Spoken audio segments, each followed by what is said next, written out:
আমি বেদস্তর মীমাংসা ন্যায় বিচার ধর্মশাস্ত্র পুরাণ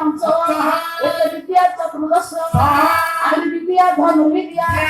দান ধর্ম অর্থ সাধন এতে বিদ্যা সমিশ্রিত বিদ্যা অষ্টদশ তথা আকাশ ভূমি পাতাল ষড়শ প্রাকৃত সিদ্ধি কৃষি ত্রয় বাস্তুস্তৈব দৈবজ্ঞা দ্বাত্রিশ বিদ্যা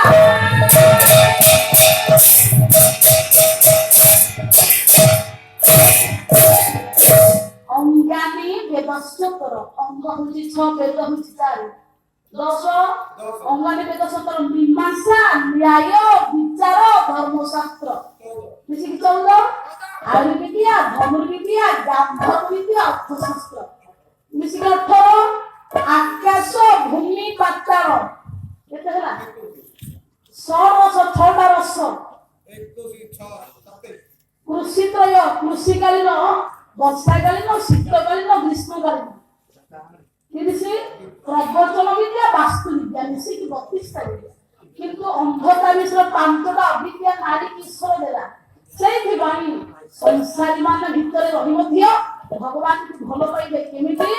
ନା ସମର୍ପିତ ଚିତ୍ତରେ କର୍ତ୍ତବ୍ୟ କରି ନିଷ୍କାମ ଚିତ୍ତରେ ଭଗବତ ପ୍ରେମୀ ହୋଇ ଧର୍ମ ସତ୍ୟ ନ୍ୟାୟକୁ ଆଖି ଆଗରେ ରଖି ଭଗବାନଙ୍କୁ ପ୍ରତ୍ୟେକ ଦିନ ମନେ ପକାଇ ଦୁଃଖ ସୁଖରେ ସବୁ ତାଙ୍କ ପାଖରେ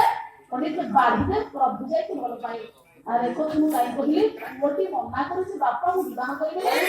ସନ୍ନ୍ୟାସୀ ହେବି ପଣ୍ଡିତ ପୁଅର ମାନସିକତାକୁ ବାପା ପ୍ରଶଂସା କଲେ କାହିଁକି ନା ମୁଁ ଭଗବାନଙ୍କୁ ଯୋଉ ସ୍ତୁତି କରି ଗାନ କରି ସେବା କରି ପୁଅଟି ପାଇଛି ମୋ ପୁଅ ଅତ୍ୟନ୍ତ ଦୁର୍ଲଭ ଭଗବାନଙ୍କୁ ପାଇବା ପାଇଁ ଭଗବାନଙ୍କୁ ସେବା କରିବା ପାଇଁ ଜିଦ୍ଦି କରୁଛି ପୁଅର ମାନସିକତା ବାପା ପଣ୍ଡିତ ଅସ୍ୱୀକାର ନ କରି ବାପା ମାଙ୍କର ସ୍ୱୀକୃତି ନେଇ ଗଙ୍ଗା ନଦୀ କୂଳେ ଗୋଟେ ଆଶ୍ରମ ଅଛି ନା ହେଉଛି ନିକୁଞ୍ଜ ବିହାରୀ ମଠ ସେଇ ମଠରେ ବାପା ପୁଅ ସାଙ୍ଗ ହୋଇ ପଣ୍ଡିତ ଗମନ କଲେ ହଁ ଏଠି